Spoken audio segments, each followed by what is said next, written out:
Olá, minha amiga, meu amigo. Chegou a Magnitsky e começou com Moraes, vai ser o principal assunto de hoje na nossa conversa, nesta quarta-feira, 30 de julho, dia de nascimento do piloto da Força Aérea Brasileira, lá nos céus da Itália, Danilo Moura. Nasceu em 1916 na minha Cachoeira do Sul. É o nosso grande herói dos ares, junto com o irmão dele, Nero Moura. Danilo Moura tem um episódio, uma aventura que deu uma ópera, a ópera do Danilo. Ele foi abatido atrás das linhas alemãs e foi embora a pé por quase 400 quilômetros, uma história cheia de peripécias. Bom, mas vamos ao principal assunto de hoje, Magnitsky. Lembre-se de se inscrever antes disso e, ao final, de deixar o gostei ou não gostei.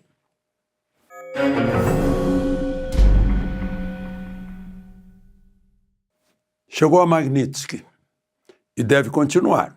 Começou com o ministro Alexandre de Moraes. Por que eu digo isso? Porque não fui eu que disse. Foi quem anunciou.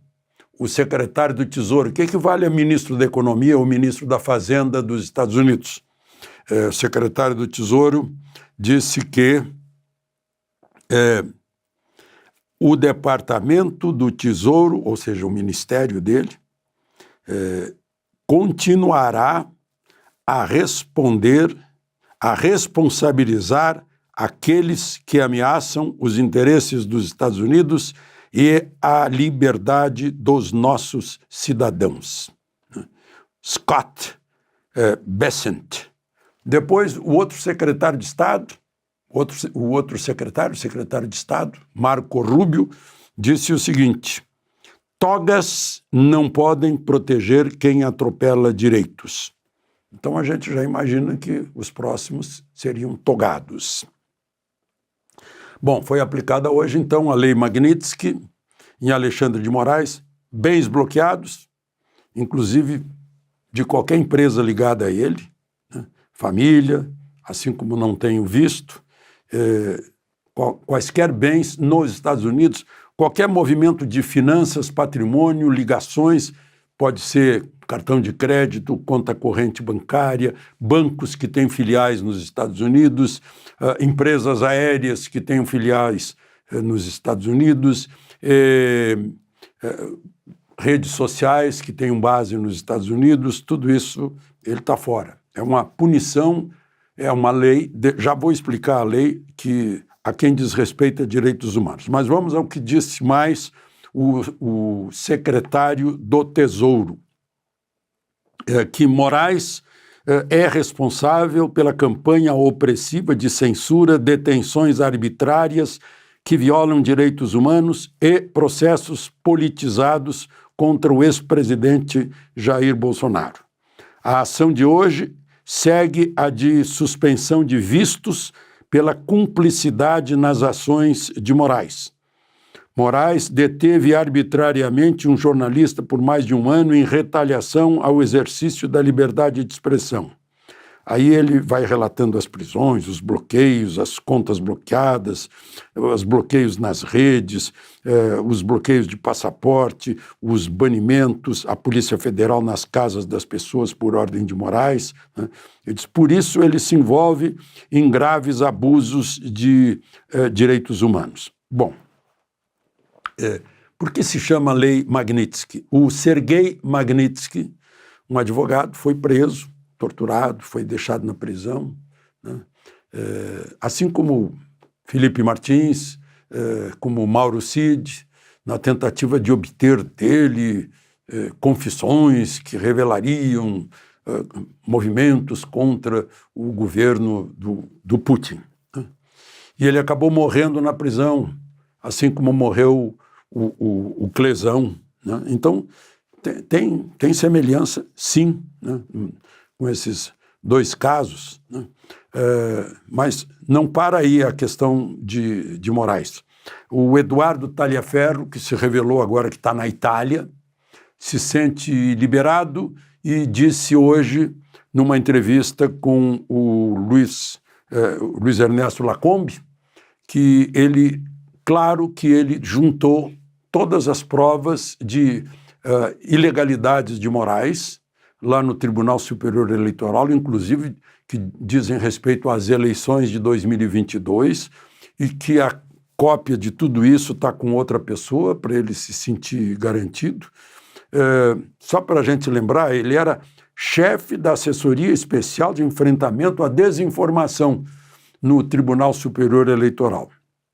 Ele foi afastado por um caso de violência doméstica, não tem nada a ver com o tribunal, né? Então, diz que não vai adiantar nada por hora. Bom, e outra questão, um grupo de 16 deputados europeus está entrando no Parlamento Europeu pedindo que a União Europeia também adote sanções contra Moraes, né, por flagrantes violações de direitos humanos e princípios democráticos. Isso coincide com o lançamento na Europa, mais exatamente em Lisboa, de um documentário sobre Moraes, do jornalista Sérgio Tavares, aquele que Moraes mandou deter no aeroporto quando ele foi para São Paulo para participar de uma manifestação na Avenida Paulista. A carta desses deputados europeus diz que um juiz no Brasil destrói a democracia a pretexto de defendê-la. Bom, foi no mesmo dia em que foi anunciado, agora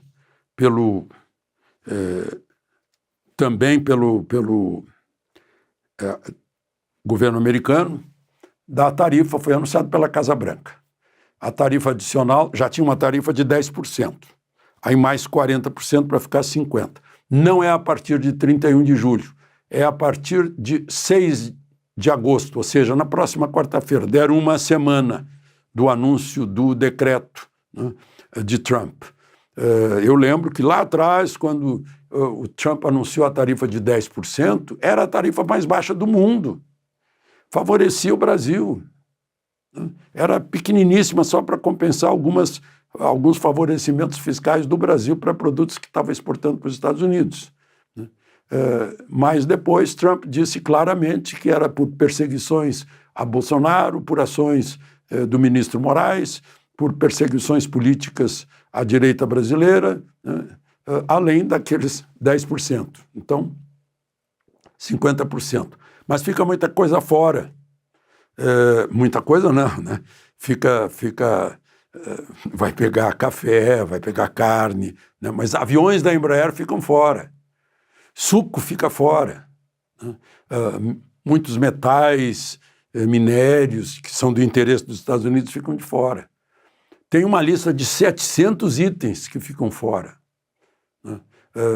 Alguns tipos de celulose, madeira, parece que pega a fábrica de moldura em madeira que já vai pronta para os Estados Unidos, né? O que tem interesse dos americanos.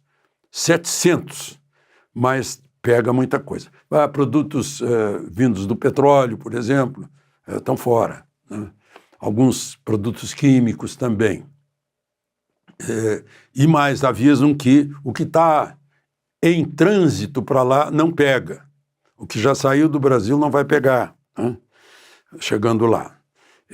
Bom, mas aí, vamos ver o que dizem os americanos. O anúncio. A partir da próxima quarta-feira, né? Por causa de ações que prejudicam empresas americanas, ações do governo brasileiro, e direitos de liberdade de expressão de cidadãos americanos, perseguição política, intimidação, assédio, censura e processos judiciais contra o ex-presidente Bolsonaro e seus apoiadores. Graves abusos contra direitos humanos e enfraquecimento do Estado de Direito no Brasil. Moraes é citado também lá nas tarifas, né?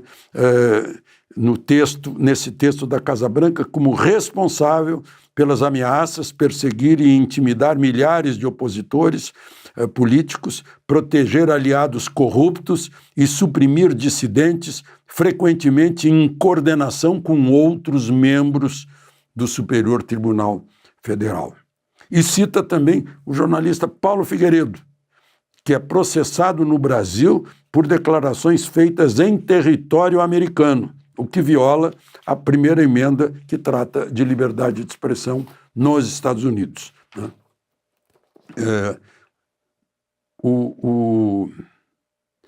Bom, aí vamos a uma outra questão que está no fulcro disso. Sem planejamento estratégico, o Brasil agiu, o governo Lula agiu como se nada tivesse acontecido. Não fez nada. Dá a impressão que isso fortalece a tese de que Lula quer uma desculpa para o fracasso de seu governo e para se jogar nos braços da China. Um dos indícios. O nosso chanceler, ministro de Relações Exteriores, Mauro Vieira, estava nesses dias, segunda e terça-feira, agora, nessa semana, em Nova York, na ONU. Foi a Washington defender o Brasil? Não, estava defendendo o Hamas na ONU. Essa foi a troca, né? Uma troca semelhante à que Lula fez, outra significativa, nos 80 anos da vitória dos aliados, onde os quais está o Brasil. Em vez de festejar no Monumento aos Mortos, lá no aterro do Flamengo, ele foi festejar em Moscou. Um dia depois, poderia ter feito os dois, mas não fez nem o brasileiro, foi lá festejar com Putin a vitória da União Soviética. Bom, e tem outra coisa, né? Agora, no mesmo dia, Lula dá uma entrevista ao New York Times, né? Cujo título é "Ninguém desafia Trump como o presidente do Brasil". Como é que ele disse que queria negociar? Será que ele estava esperando que Trump tomasse a iniciativa de ligar? Aí ele repete tudo aquilo que a gente já ouviu, desde Trump nazi-fascista, lá, aquelas coisas todas, né? Nacionalismo de oportunismo, populismo antiquado, deboches a Trump. Ele chega a dizer que se Trump estivesse no Brasil, ele estaria respondendo a processo crime como Bolsonaro, pela invasão do Capitólio. E vejam só, todo dia debochava de Trump. Agora ele está dizendo que é o dia sagrado da soberania. Aí eu pergunto o seguinte, é o final do meu artigo em jornais, publicado hoje, nesta quarta-feira. O final, eu digo, é uma vergonha para nós que um presidente de outro país tenha que defender direitos fundamentais no Brasil, mesmo sem ter jurado defender a Constituição, como Lula jurou. De Brasília, Alexandre Garcia.